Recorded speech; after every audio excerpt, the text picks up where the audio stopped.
Nurses from overseas come to UK with a dream to care for the sick and contribute to British society.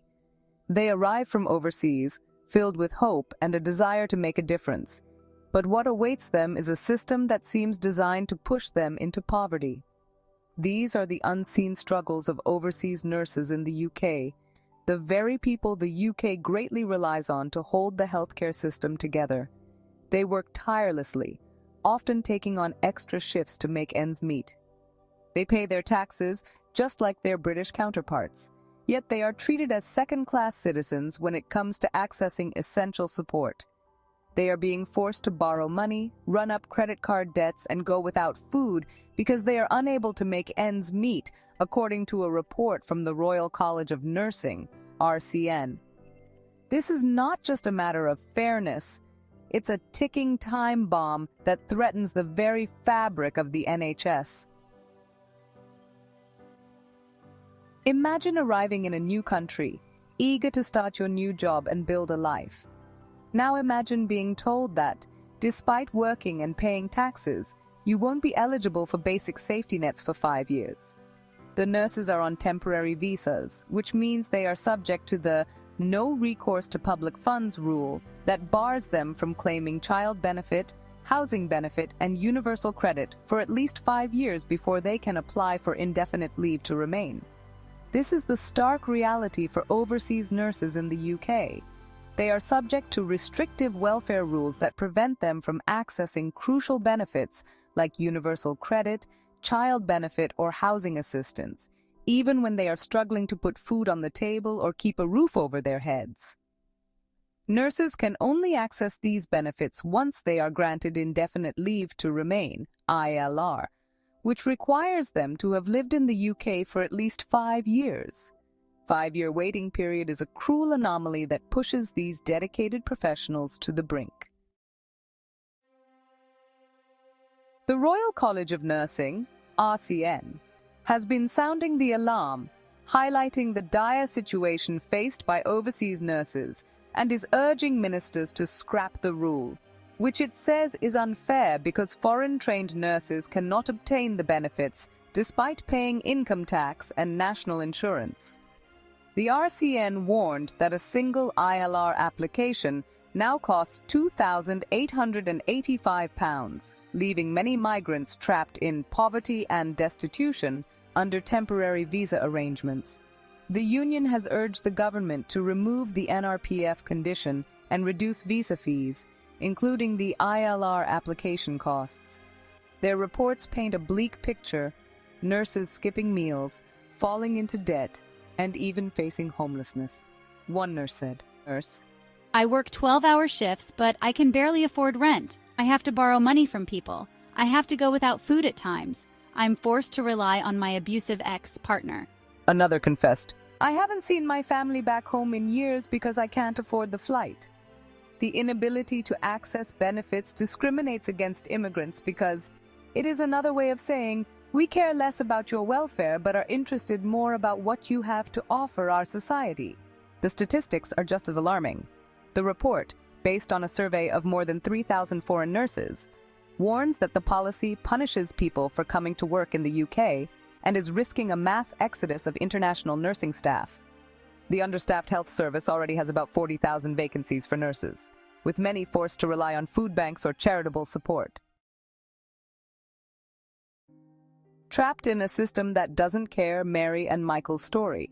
Meet Mary, a nurse from the Philippines who came to the UK to build a better life. She works tirelessly in a busy London hospital, caring for patients with unwavering dedication. Yet, she struggles to afford basic necessities. "I came here with dreams, but now I'm just trying to survive," she says, her voice breaking with emotion. Then there's Michael, a nurse from Zimbabwe, who was forced to move his family into one-bedroom apartment because he couldn't afford their rent after the cost of living in UK skyrocketed. He explains, "We are not asking for handouts. We are simple asking for fair chance to support our families." Their stories are not unique. They represent the struggles of countless overseas nurses trapped in a system that seems indifferent to their plight. A unified call for change. The RCN and the UN demand action. The RCN, along with organizations like the United Nations, is demanding immediate action. They're calling for an end to the discriminatory 5-year waiting period and urging the UK government to grant overseas nurses equal access to benefits. The United Nations said that it, too, wanted the rule axed for migrants. In a report about people of color in the UK, its Committee on the Elimination of Racial Discrimination recommended that the UK government revises the no recourse to public funds rule and ensure that it does not expose migrant households to a higher risk of poverty and precarity. These are the people we clapped for during the pandemic. It's time we treat them with the dignity and respect they deserve. Patricia Markey, the RCN's executive director for England, said, "As it stands, the current system denies migrants access to vital benefits, despite them paying tax and doing the same work as their domestically trained colleagues. It's time we treat them with the dignity and respect they deserve." The UN has also expressed deep concern over the exploitation of migrant workers, including nurses, emphasizing the UK's obligation to uphold their human rights. A ticking time bomb. The NHS cannot afford this injustice. The irony is that while the UK government praises the contributions of overseas nurses, their policies tell a different story. The NHS is critically reliant on foreign-born staff, especially in areas with acute shortages. In recent years, the NHS has become even more reliant on overseas staff. 1 in 3 nurses and health visitors and 36% of doctors in England are now non-UK nationals, though figures released last week showed that the total of 89,085 visas the Home Office gave health and care staff in the year to June was more than 80% down on the same period a year before, after immigration rules were tightened. By pushing these nurses into poverty and precarity, the UK risks losing them altogether.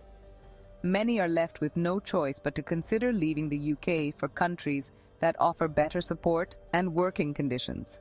This exodus of skilled nurses would be catastrophic for the already strained NHS, further exacerbating the staffing crisis and impacting the quality of care for all. A plea for humanity, value. Our nurses secure our healthcare. The plight of overseas nurses in the UK is a stain on our conscience. It's a matter of fairness, human dignity, and the sustainability of our healthcare system. We cannot continue to rely on the goodwill and sacrifice of these nurses while denying them the basic support they need to thrive. The government must act now, not with empty words of praise, but with concrete policy changes that reflect the invaluable contribution of these nurses. Let us treat those who care for us with the respect and compassion they deserve. It's not just about protecting our nurses. It's about safeguarding the future of our healthcare system.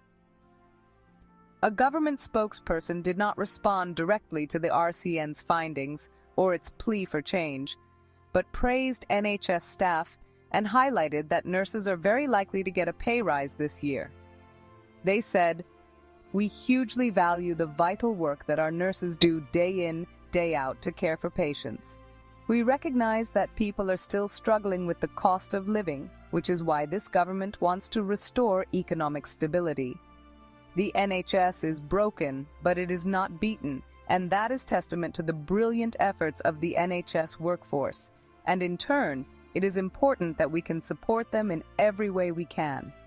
We have accepted the recommendations of the NHS pay review body for pay for NHS staff, including nurses, for 2024-25.